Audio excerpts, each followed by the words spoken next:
لەو سەردەمەشا بە تەکید بۆ جاری دووەمیش دیسان بەریتانیەکان دید لێڵ بوون لەوەی کە چۆن چارەسەری کێشەی کورد بکەن. ئەوانیان شێ مەحموود فقط سلێمانی بگرێت، چونکە ئەیانزانی سلێمانی ڕەفتاری لەگەڵ ناکرێ وەکو ناوچەکانی تری کوردستان. لە لایەکی تریشەوە ئەو ناکۆچیانەی کە لە بەردەمی ئینگلیزەکانە بوون، بەریتانیا بەرامبەر بە تورکیا لەسەر ویلایەتی مووسڵ ڕۆژ بە ڕۆژ ئاڵۆسترە بووە.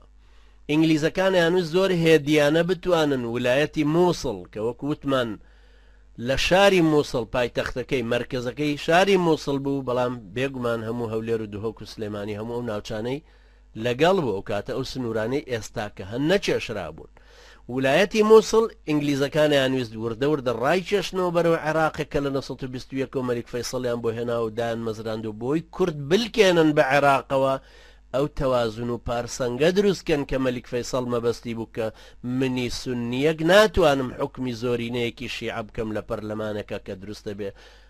دروست بوونەکەشی 2-3 ساڵی تری خایان بۆی لە مەدای 2-3 ساڵە بتوانن شێ مەحموود تەزعیفکەن و کوردەکان بکەن بێ ئومێدیان کەن لەوەی ئەلکێن بە دەوڵەتێکی کوردیەوە کە لە باکووری کوردستانە دروستە بێ.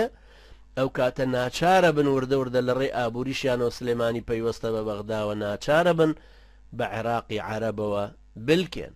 ئەو اختلافاتانش لە نێوانە هەبوو لە نێوان بەریتانیەکان و تورکیا کە زۆر بە هەڕەتی لاوی قووەتی سەرکەوتنی خۆیەوە وەکو مستەفا کەمال و ئۆزدەمیر هاتبوونە پێشەوە، ئەیانویست نەلکێ بە عێراقەوە و ڕای کێشنەوە بۆ خۆیان، چونکە لەو سەردەمەیە کە مستەفا کەمال هاتە پێشەوە سەرکەوتنێکی باشی بەدەستهێنالەوەی کە توانی ئەسکەندەرۆنە کە بەدەست فەڕەنسیەکانەوە بوو ڕزگار کە هێزێکی باشیش دروست کە ئیزمیر لە دەست یۆنانیەکان بسەنێتەوە، لەبەرە رووسیاش تەشجیعیە کردەوە بۆ ئەوەی کە بتوانێت کوردستان و ویلایەتی مووسڵیش کەسب کاتەوە بۆ خۆی. ئەو کاتە کەوترا ئێستا هەر کەسەکە لە ئەدەبیاتی ئەو زمانەیە وەسائقی ئەو زمانە ئەخوێنێتەوە لە کوردستان و ویلایەتی مووسڵ، مەبەستیان لە کوردستان ئێستای باکوورە کە ئێمە پێڵن کوردستانی باکوور کە ئەو کاتە بە ناوی ئەنەدۆڵ ناوەبرا یان بە ناوی کوردستان ناوەبرا، بەڵام کاڵین ویلایەتی مووسڵ مەبەست لە باشووری کوردستانە.